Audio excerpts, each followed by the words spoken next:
tail at Huntington.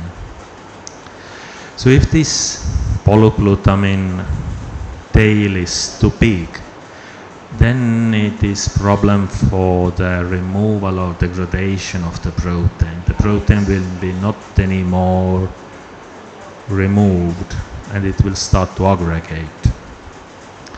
So from the number of these repeats, it depends whether it is pathogenic or not.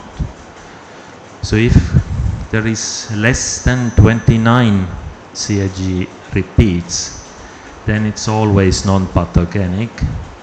If it's from 29 to 35, then it's sometimes rarely pathogenic. But then after that, the probability starts to increase. So if it's 36 repeats, then probability to get Huntington disease is 25% and so on, 50%, 75, 90. And if it's more than 39, then it's leading always to Huntington disease. So it's very strict. One repeat more and risk is going up. So this is the best known such kind of polyglutamine disease. There are also more or less frequent polyglutamine diseases. So where this polyglutamine is not attached to Huntington, but to some kind of other protein, which leads to different disease. So, for example, as ataxias, mild motor neuron diseases, and so on. So, okay, so mutant Huntington aggregates. What happens because of that aggregation? So, a lot of different things. So, first, that gene expression is affected. And the second, protein quality control is somehow affected. Mitochondrial function is affected. Axonal transport is affected. Synaptic signaling is affected. The reason why quite many things are affected is some of them are more primary, some are more secondary, is that Huntington has quite many different functions, not fully clear what it is doing, but it is involved in many cellular processes. So I'm just showing what it is doing in axonal transport, so that this Huntington is also interacting with motor complexes. So you remember from the yesterday, then this anterograde transport was coordinated by kinesin and retrograde transport by dynein. And the Huntington and Huntington associated protein are also interacting with these complexes. Don't know exactly what they are doing there, but they are regulating or affecting these complexes. And if you take mutant Huntington, this mutant Huntington will spoil these movements. So anterograde and retrograde transports both will decrease. And if transport is decreasing, then everything from mitochondria to synaptic proteins will start to move more slowly. Synaptic terminals receive less essential components, synapses don't work properly, and this leads to the problems. So if you take the guidelines, then in guidelines in Europe you have really only one drug, tetrabenazine. In the US you have amantadine and riluzole as well. So what is the logic why they are used? So one thing what is the main problem is that patients have this involuntary movement So the idea behind this drug is that it will be good or necessary to block this involuntary movement. So the tetrabenazine blocks vesicular monoamine transporter, reducing the uptake of dopamine. And if you have less dopamine, you have less movement, as you remember from the Parkinson's disease lecture. But it's only symptomatic treatment. It's effective at the beginning. You can see the graph here that this is the involuntary movement, and involuntary movement is not progressing so quickly if patients are treated with tetrabenazine. It has quite serious side effects, so it is making depression more serious, and it is also inducing other psychiatric conditions, including the suicidal thoughts. Then another drug, I don't speak about this amantadine and riluzole. Another drug that is maybe coming is pridopidine. So the first clinical studies showed that there is some improvement in motor function, but this was not enough to get the regulatory approval. And one of the first studies also showed that this primary endpoint, that this is slowing disease progression, was not achieved. But secondary endpoints were achieved, and the company behind this drug is developing it further. So what is the point? The point is that it is sigma-1 receptor agonist. Sigma-1 receptor is in ER membrane. You can see here it interacts with IP3 receptor. The mechanism is not fully clear, but the idea is to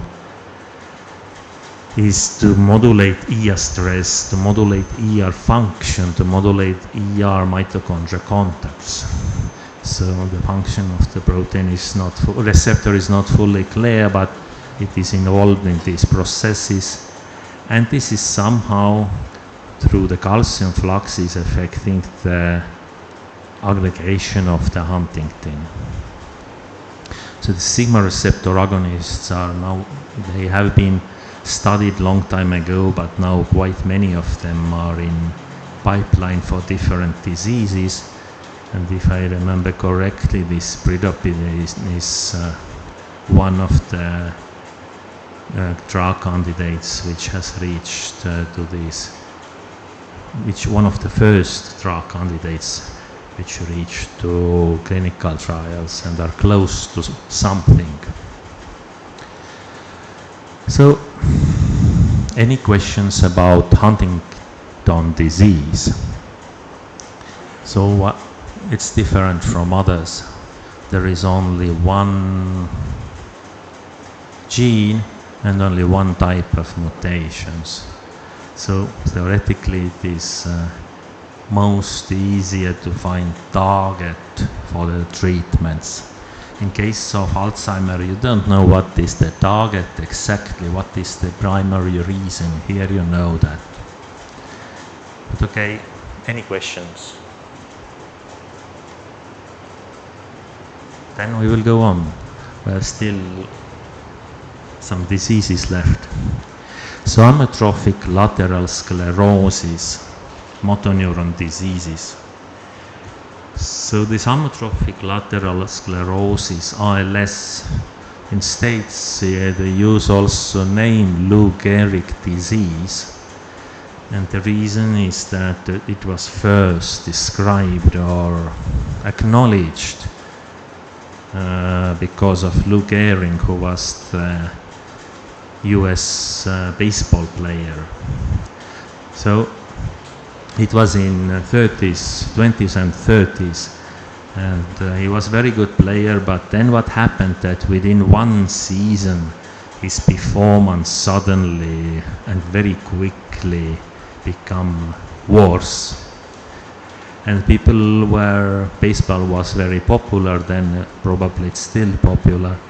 People were worried, and then they understood that this is this ALS. So it was acknowledged, I think, because of Lou Gehrig, and disease got there the name according to that. And one of the most famous patients in modern times is Stephen Hawking. He was diagnosed first with ALS at the age of 21, when he just finished the university. And since the life expectancy in case of ALS is relatively short, and it was short even then, so it was just a few years left, and there was no hope to do anything. But what really happened that when he died at the age of 76, then he was one of the most famous physicists in the world. So despite of diagnosis, he managed to do a lot.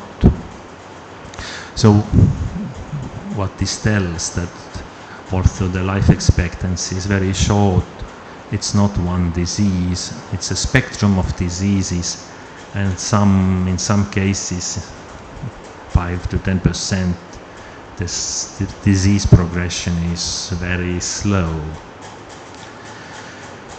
Okay, so ALS is just one of the motor neuron diseases. So the motor neuron diseases, as the name says, they are affecting motor neurons. And we have in body two kind of motor neurons. We have these upper motor neurons. They are in brainstem, and then we have lower motor neurons. So they are in spinal cord. They are also in brainstem. I mixed that. So upper motor neurons and lower motor neurons. And we have these specific diseases affecting the upper or lower motor neurons. So for example, if we will start from the figure, we have these upper motor neurons diseases. They will lead to primary lateral sclerosis. Then we have a PMA, which is progressive muscular atrophy. This is related to lower motor neurons. And then we have a bulbar onset motor neuron disease, which means that mainly the brain and spinal cord neurons will be lost. And best known is the ALS itself, which involves actually both upper and lower motor neurons.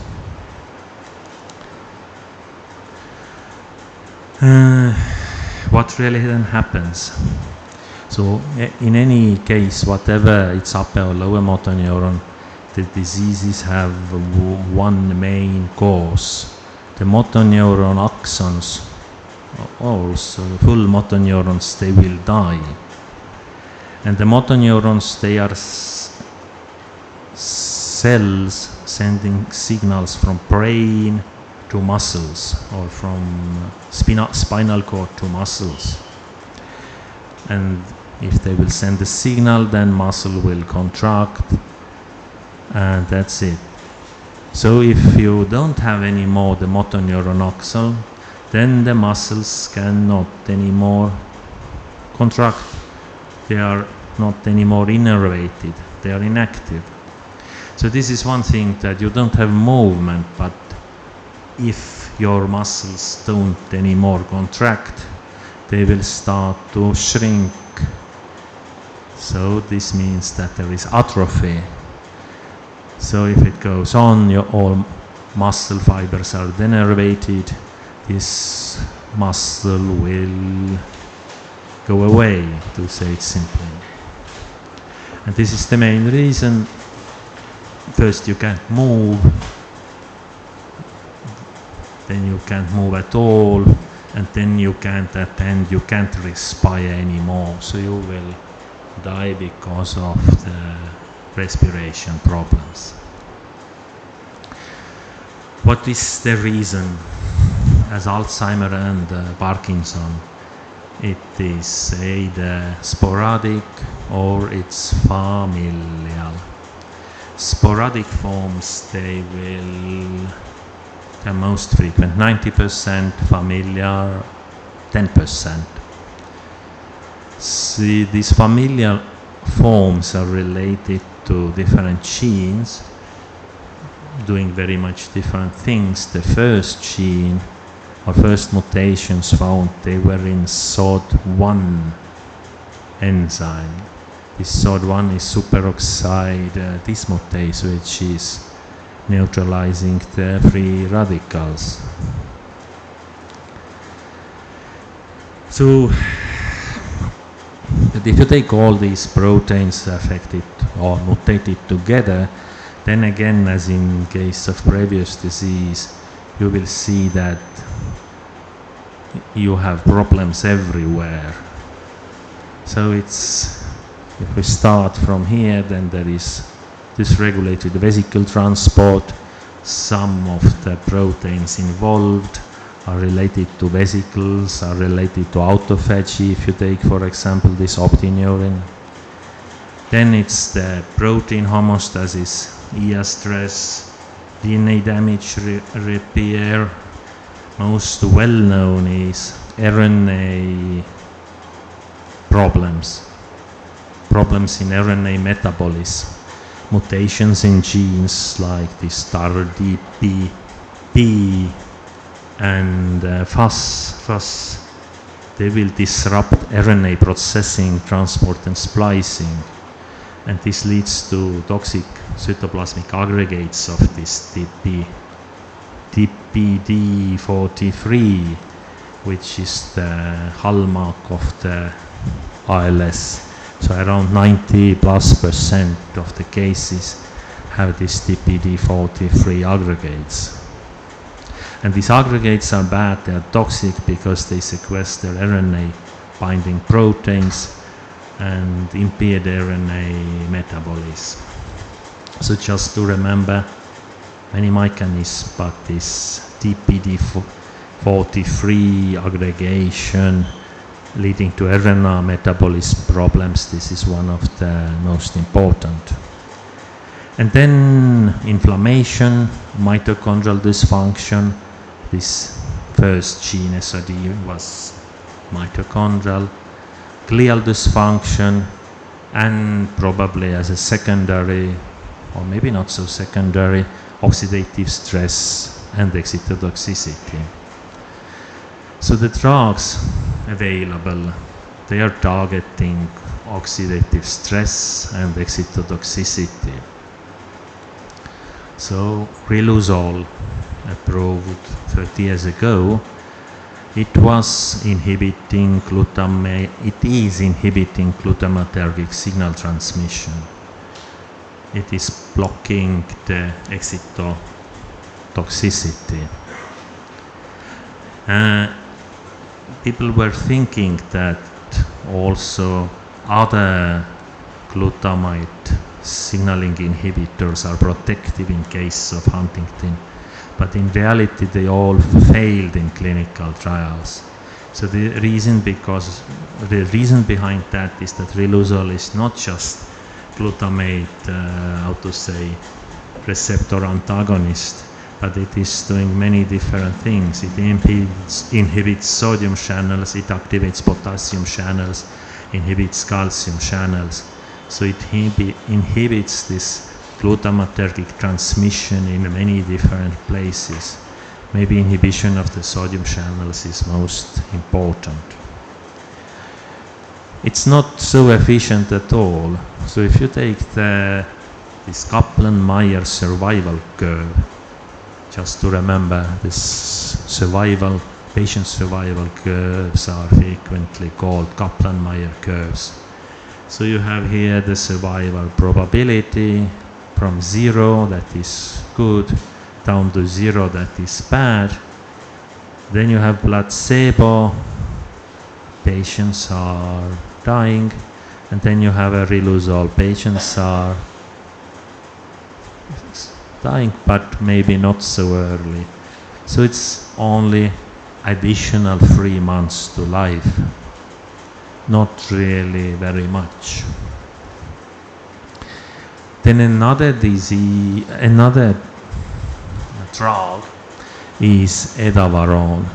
Edavarone is antioxidant. It's unfortunately administered intravenously. It's relatively new, almost less than 20 years old. If you take again this survival curve, then it looks slightly better, but you add maybe 20 months to life, and it's unclear what happens at the end, but it seems to be from this curve that it is more efficient.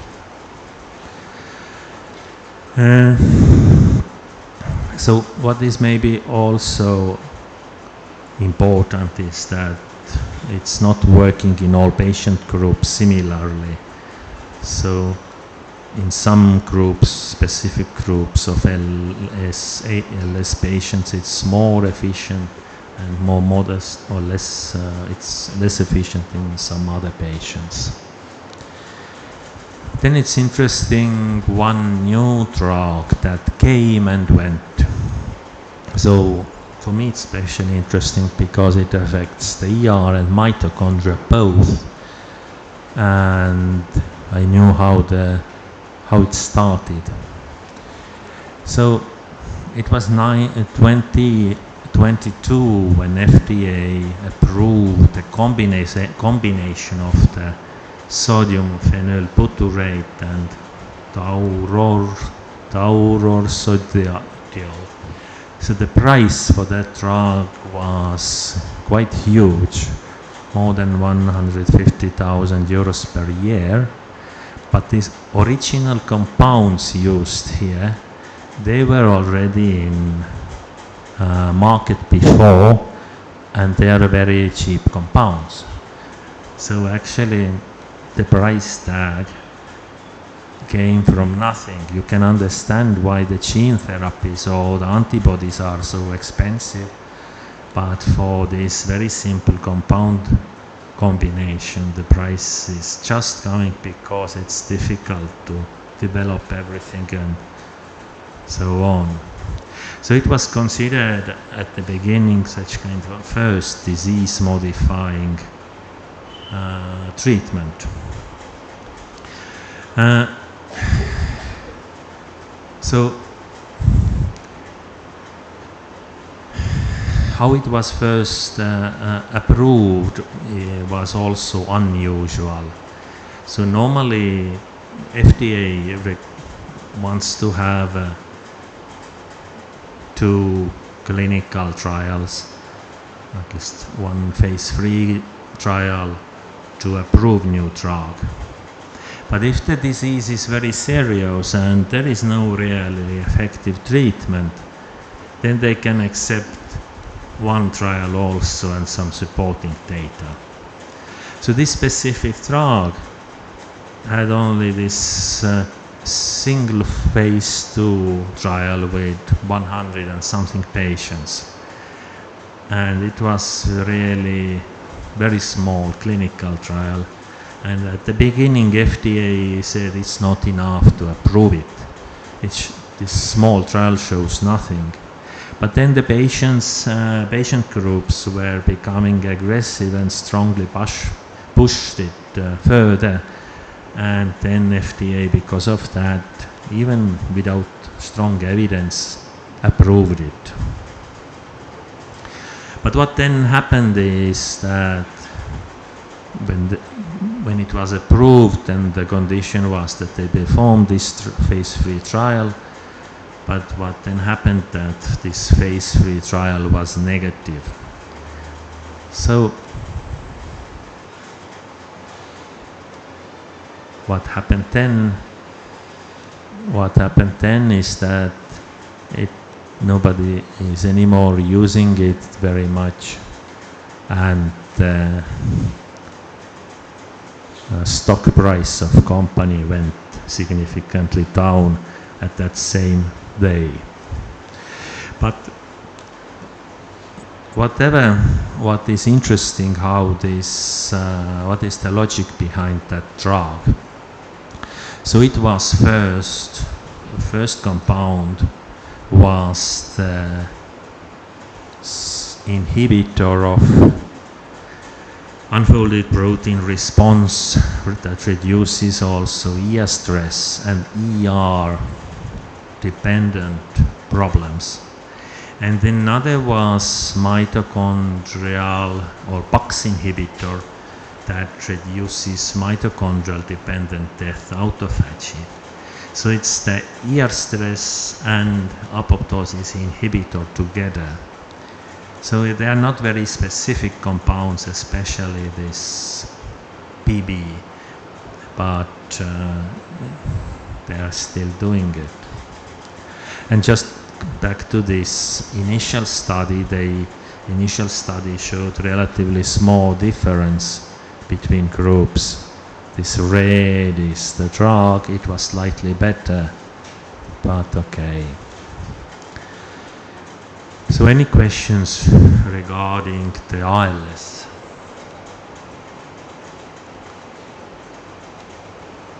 It is not, as you remember from first slides, it's not very frequent. It is, but it is quite, how to say, I know at least few people who got the diagnosis, and after that they had only few years left before they died. So it's quite fast disease, and it's quite a nasty disease. But okay, let's go on and have a discussion at the end.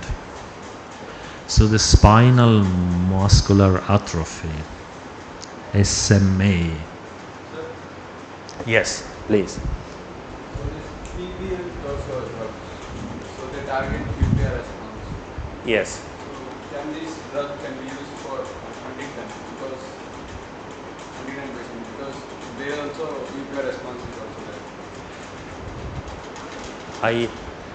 I don't know. I think the company is currently not studying that. This company now tries to use it for Wolfram syndrome, where there is strong ER stress. But I think in case of Huntington, the ER stress is not so big problem. So I think it's not.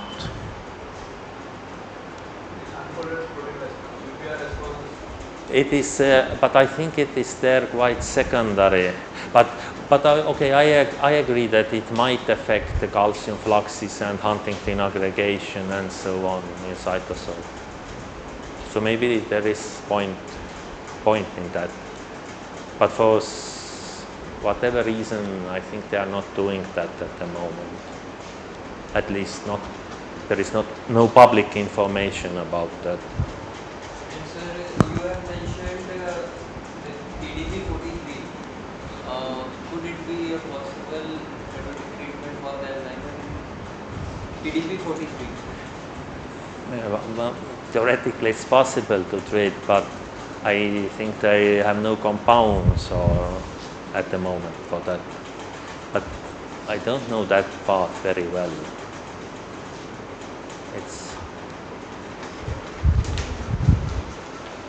Some more questions? So this spinal muscular atrophy, SMA. So it's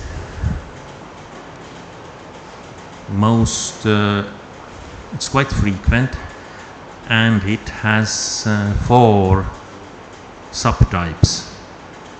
the subtypes 1, 2, 3, 4, they are this classification is based on the age of the disease onset.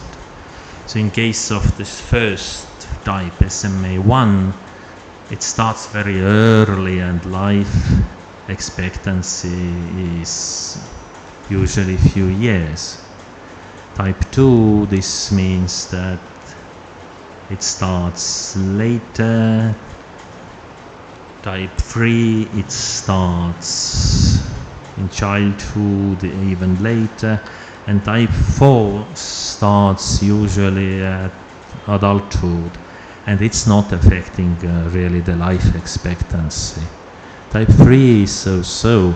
It starts relatively early, but life expectancy is not so considerably affected. And the reason for that is that motor neurons are dying. They are dying because their gene, which is called this survival motor neuron gene, SMN, is having problems. This important survival motor neuron, what is the name of that the protein now? I forgot it fully, sorry. It's not expressed anymore, and neurons have problems. So it's SMN, survival motor neuron protein, I think is the name, yes. So this survival motor neuron protein has in a cell many different functions. So mRNA splicing,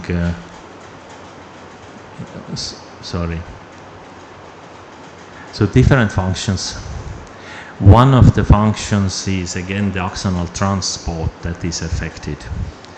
So whatever is the exact mechanism, it's clear that this protein is needed for motor neuron survival, and without that motor neuron will die, the axons will die. Could be axonal transport, that is one important thing, but not only one. What makes this disease different and important is that it has quite okay therapy.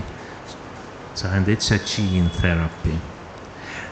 It's one gene, and it is loss of function, which means it's the easiest situation for gene therapy. So before this gene therapy came, this Zolgensma, this gene therapy is just the viral vector that encodes the SMN1 protein. It goes to motor neurons. Motor neurons will start to express this survival motor neuron protein, and motor neurons will survive. Before that, there were also two other gene therapies. Not exactly gene therapies, but therapies affecting genes.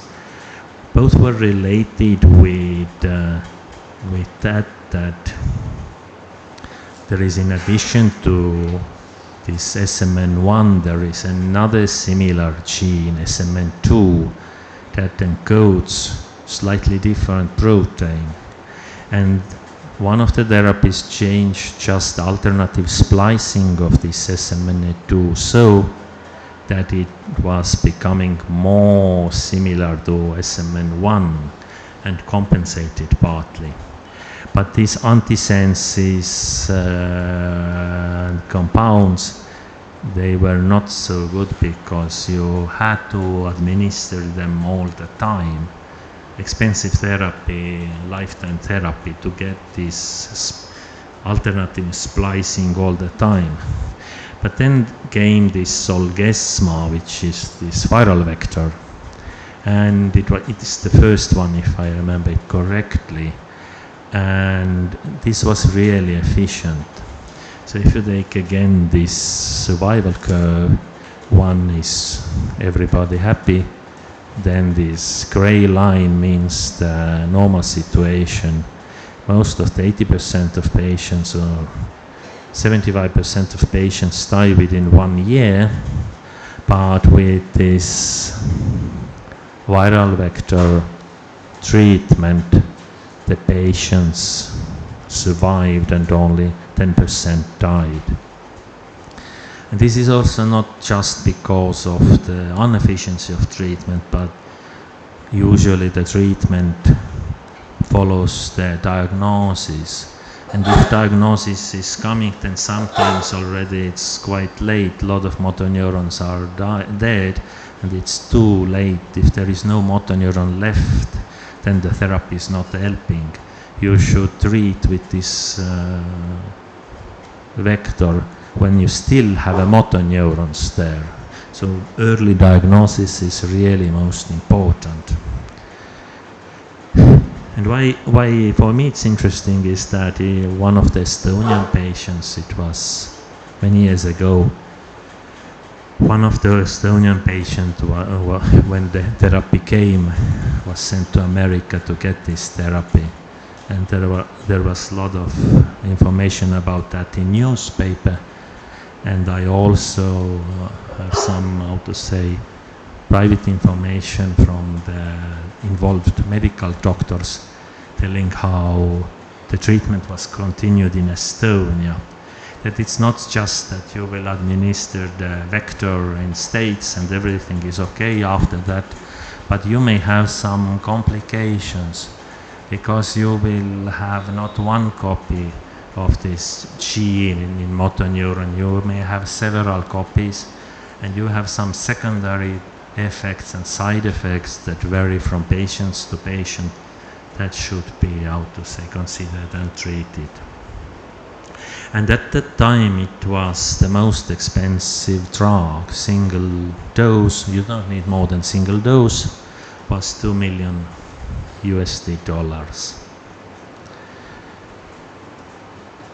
Any questions about that?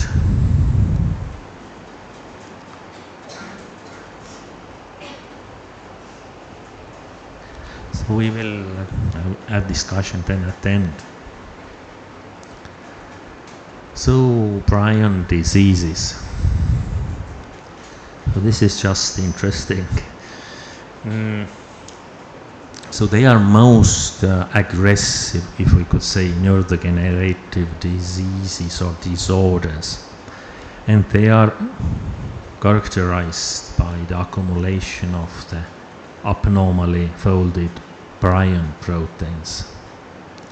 And it has this group of diseases is quite heterogeneous and has many names. So the most well-known name is Creutzfeldt-Jakob disease, sporadic. Then it could be also the Gerstmann-Strauss syndrome, fatal familial insomnia, which is, as the name said, familial. Then earlier, when it was in Papua New Guinea, it was called Kuru. Now there is no Kuru much anymore. Then it was in sheeps, or it is in sheeps. It's called Scrapie, and Bes in cattle. So in all cases, the primary symptom is dementia in humans, and there will be motor dysfunction, ataxias, and a lot of other things as well. So it's interesting how it was discovered. So it was discovered actually as this Kuru. So it is disease that once was found in this Papua New Guinea islands, in some islands. And the local population, they were thinking that it's some kind of sorcery, and the white people were thinking that it's such kind of psychosomatic reaction related to Western colonization. So actually people had no idea what is behind of that disease. And then in late 50s, Dr. Kadyushek showed that this is actually associated with cannibalism. And he got the Nobel Prize 97 for that discovery. And this research was quite different what we are doing in the lab. He just went to this island and was living there with locals. So at that time, in these islands, they had a lot of different tribes and clans, and these tribes and villages, they had constant conflicts and wars with each other. They were killing each other all the time. And what was the habit that if you killed a warrior from another village or tribe, you were eating its heart fresh, and only warriors were eating the hearts of these other warriors, not children or not women. So what happened after that? It was that people were dying, and only males were dying. So when the males were young, everything was okay. When they started as warriors, then a few years later they died. So it's just a graph from the Kadyushek publication showing the number of male deaths because of Guru, the female deaths, and how the male deaths decreased. Also female deaths, but how male deaths decreased during this period. So he also showed what is behind this, that in brain there are a lot of intraneuronal vacuoles in Purkinje cells, and that the brain at the end is looking like this sponge, and there is atrophy. And that there is some kind of protein, prion protein behind that. What is maybe more important is that when there, he convinced the locals that killing and eating other people fresh is not good. And they really understood that this Kuru disease is because of that, and they stopped this cannibalism because of him. So he had a lecture, I think 20 years ago in our university, and it was really fascinating to see all these images.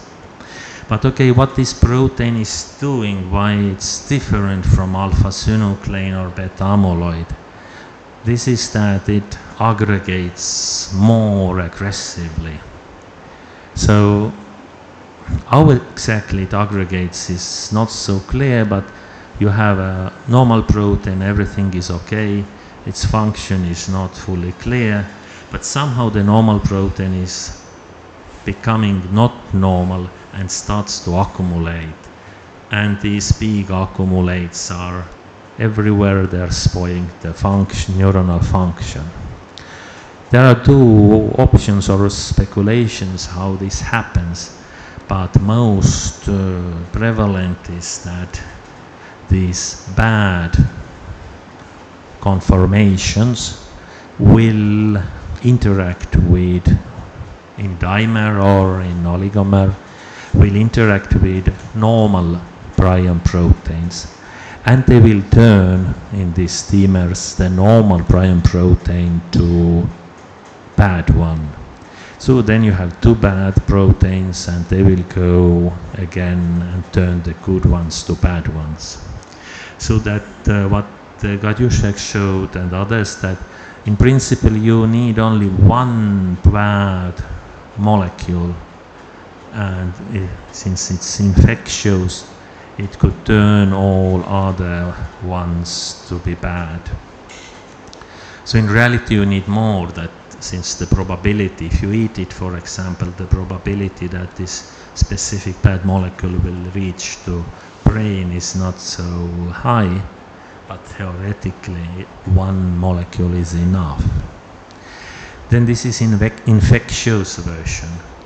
So there was maybe, don't remember, 10 to 20 years ago, there was a scandal in Europe where they had this Creutzfeldt-Jakob-Bryan disease in UK, less in Europe, mostly in UK. Not too many cases, but much more than usual. Usually is very low. And the reason for that was that if we go back to this slide, that the sheeps had a scrapie, they had this Bryan disease.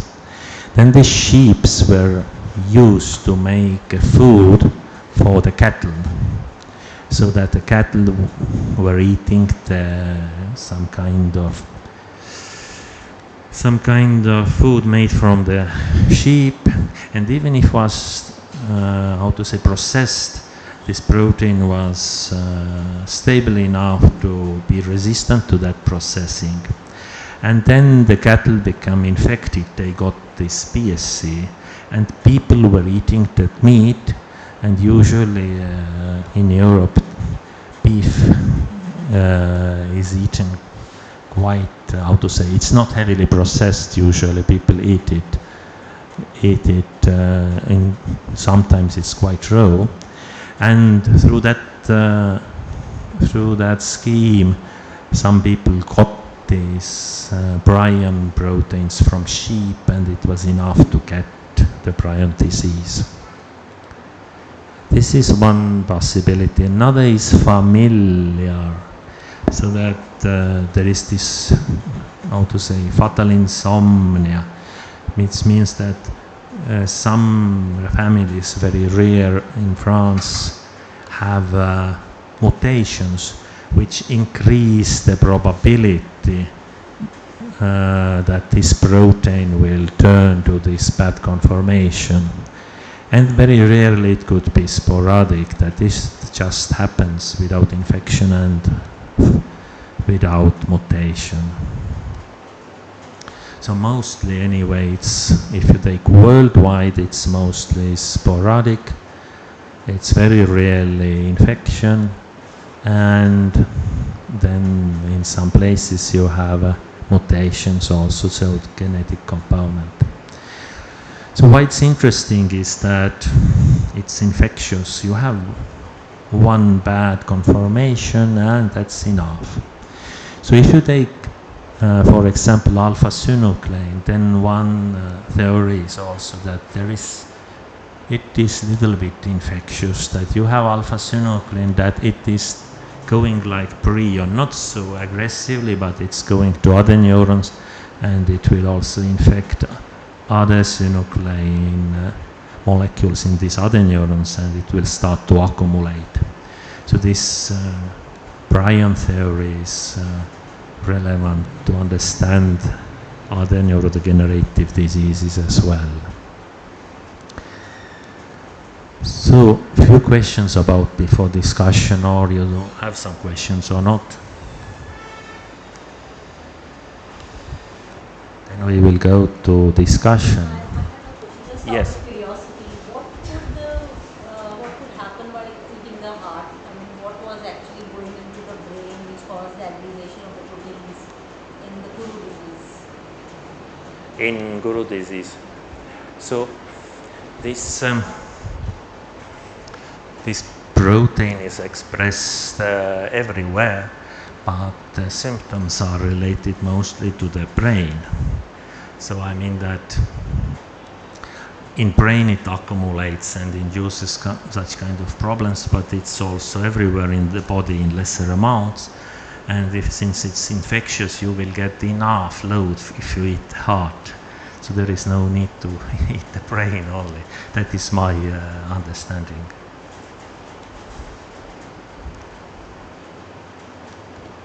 So questions, very general questions for you. So this first question I asked already at the beginning. So why the neurons are very vulnerable. So we had a number of different reasons for that. Then question to you that, okay, all these diseases were different, but what is the common mechanisms? If you can think about it, what can you find something which is absolutely common for these diseases?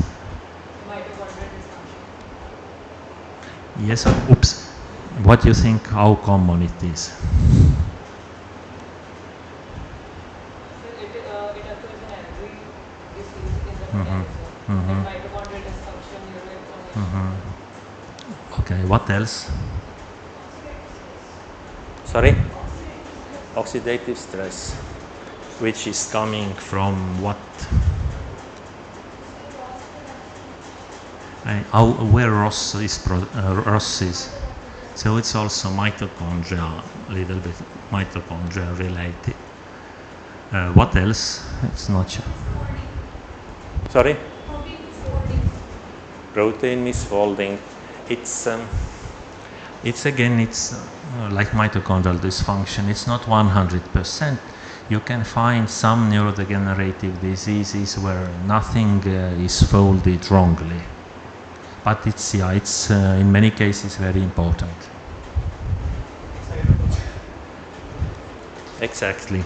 Why you think it's, is it secondary or primary?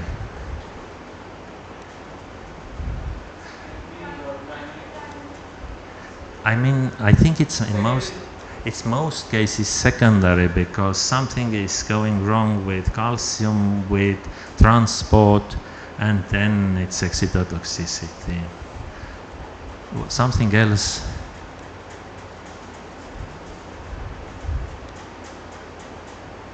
Because what you mentioned, excitotoxicity, so many drugs we covered, they were blocking the excitotoxicity. Some drugs we covered, they were antioxidants. So we have no really mitochondrial drugs, because just we don't have mitochondrial enhancers, MitoQ, but it's not really drug. What else we can have? Protein folding problems, we can't really modify that generally. Then this stress, UPR, this we can maybe some kind of stress inhibitors, we can modify it a little bit. What else is very relevant?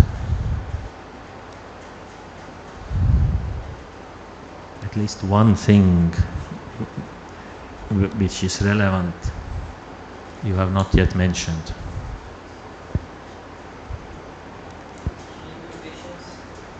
Gene mutations. Yes, this is relevant, yes, everywhere.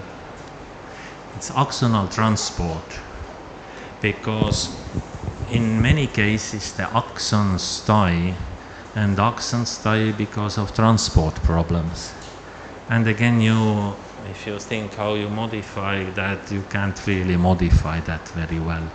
You can, of course, little bit change the anterograde, retrograde transport, because in case of what we are studying, in case of Huntington diseases, for example, one thing is that all transport is inhibited, but if, for example, anterograde transport is inhibited less than retrograde, then this means that all this stuff becomes accumulated at the end of axon, which is also bad.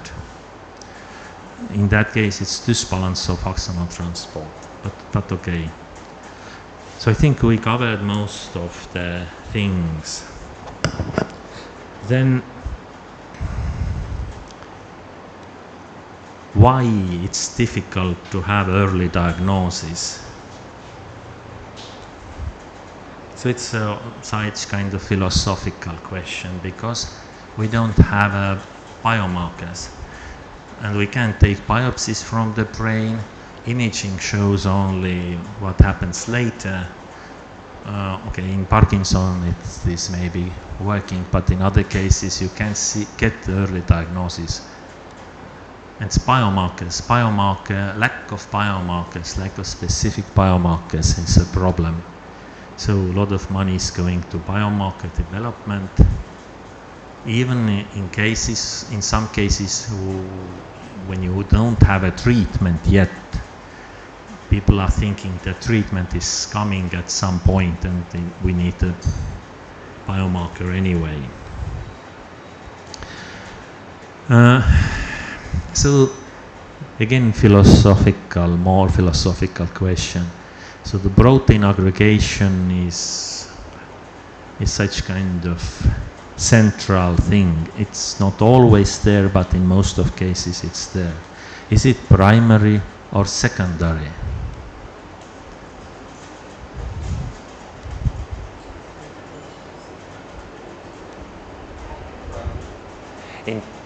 In case of, if you take this prion disease, it's clearly primary. But if you take, for example, let's take Parkinson's alpha-synuclein, is it primary or secondary? I don't know. So it's not so clear. Is it? Maybe there is something else which is doing, and which is doing something, and this is quite secondary. Who knows? Okay, then therapeutics. So most of the drugs we covered, they were treating symptoms, not causes. Why we don't have disease-modifying therapies? Just few. In case of MS, we had many. In other cases, almost nothing.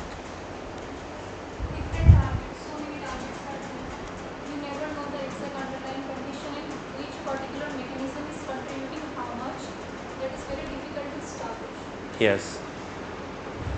So it's actually the main reason is that we don't know the mechanisms. Okay, we know in some cases the mechanisms are very different also, and then it's the problem that all these subgroups have different primary targets, and it's difficult to find a drug for every target, or it's not practical. But in most of cases, if you take the Alzheimer, sporadic Parkinson, we actually don't know what is this initial reason. Okay, synuclein is aggregating. Why it's aggregating? We don't know.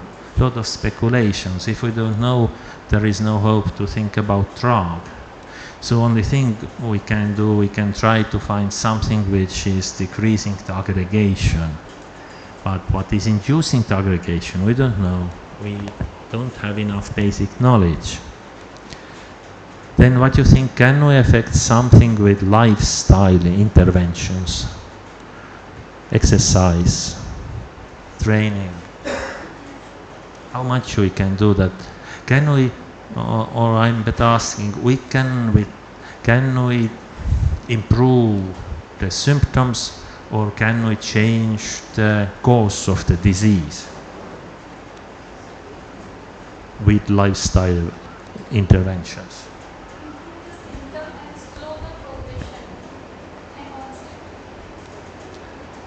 Okay, so I fully agree that you can affect the symptoms. So if you are more active, mentally active, physically active, then you can suppress the symptoms of Alzheimer, I'm sure. But I'm not sure whether you can modify the disease progression. I think if you take alpha-synuclein or beta-amyloid, they are still aggregating. They are still inducing the problems, inflammation, etc. You can't do very much with physical activity there. And or diet, I think also with diet you can't do too much. So I think it's mostly lifestyle interventions will help with symptoms, but they don't modify really the cause of the disease. It's my subjective decision. And then last thing is the gene therapy. So we had one gene therapy case. What do you think? Is it possible to have a gene therapy against Alzheimer and Parkinson? Why? Because multiple mechanisms, cholinergic dysfunction, inflammation, oxidative stress, microbiota hypothesis, so everything cannot be targeted by targeting the gene of interest. But all these, what do you think if you take again the Parkinson that I know better? So you have many different hypotheses in case of Alzheimer as well, and you could have many different initial factors. They will give the same symptoms. What do you think? Do you have some kind of common protein which could be affected? For example, if you will have a gene therapy suppressing beta amyloid in general, or gene therapy suppressing the synuclein in general, or gene therapy making synuclein different so it will not aggregate. You have synuclein, but it is not aggregating anymore. So then it doesn't matter that you have some problems in gut or in mitophagy or somewhere if its synuclein is not aggregating. Sir, there has been multiple studies that are targeting beta secretase, which is one of the primary enzymes that is cleaving the amyloid precursor protein and leading to formation of amyloid beta. But there has been no success in that. Their base inhibitors are researched a lot, but there has been no success in that. Okay. So that is. Yeah, I agree that you can theoretically maybe consider it possible, but most likely it's not possible against the sporadic forms of these diseases.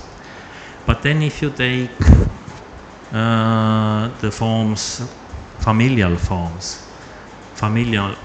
of Parkinson's disease, what do you think? Is it possible to have gene therapy in that case?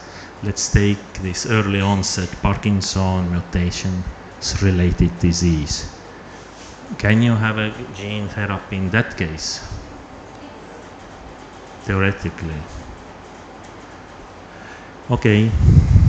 So then you have recessive and dominant negative mutations. Is it if we will take this BINC1 mutations, then it's recessive. This means that you will just overexpress or you will introduce normal BINC1 and you have BINC1 and it will start to work. But if it's dominant negative disease, can you then do the gene therapy? Because if you will send normal gene in, you have this not normal still that suppresses it. What we should do then?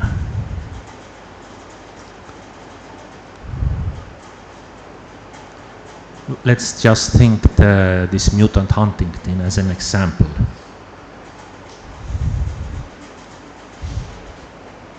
Can we have a gene therapy in that case? Theoretically, again, it's possible. No, it's. Yes, but theoretically, you can first suppress the endogenous expression and then introduce the normal one, or you can correct the mutation in Huntington. So theoretically it's quite possible. So it's different. The gene therapy is not only that you introduce new gene, it could be more complicated, that you are correcting the mistake or you are suppressing the problems and you introduce the new one. Okay, just to be able to summarize what I know and what we discussed, that if it's sporadic neurodegenerative disease, then it's really complicated to use gene therapy. Theoretically, it's possible that you introduce something more generic like you overexpress some growth factor and so on. If it's loss of function, recessive mutation, then it is working theoretically quite okay. And you have this example, this Zolgensma in case of SMA, and there are also some other examples. They are not just all virus-based. There are also some other options. As you see, okay, we don't go to diseases, but it's this autologous HSC transplant, and what else we have? Intrathecalized, so delivery, which actually means, just to explain you, that something will be injected to spine so that it will reach to CSF, or the patient's cells will be taken from the bone marrow, they will be modified and introduced back. In both cases, this specific diseases is related to glia deficiencies. So some cells you will put back will go to brain and will start to produce the enzyme which is missing there. So that if it's loss of function, then you have different ways to get that function back. If it is gain of function, dominant, then it's more complicated. You have to stop the endogenous expression, and then sometimes it's not enough. You have to introduce the normal gene back, or you have to correct it. So if you take this SOD1 ILS, related ILS, then it's fully gain of function. It's not just dominant, but it's gain of function, which means that you really need to block this bad SOD1. You don't need to introduce back the normal one. So if you take the Huntington disease, then you need Huntington protein. You should silence it, but you probably should send it back. So actually everything is possible if you know exactly the mistake, where is the mistake, and if the mistake is genetic. If mistake is not genetic, then it's more complicated. And what is missing from here? PINK1 is missing for here, but Parkin is missing for here. But I know that this Fox Foundation is supporting currently the study aiming to develop the gene therapy for this early onset Parkinson. Okay, that is all from me today. Thank you.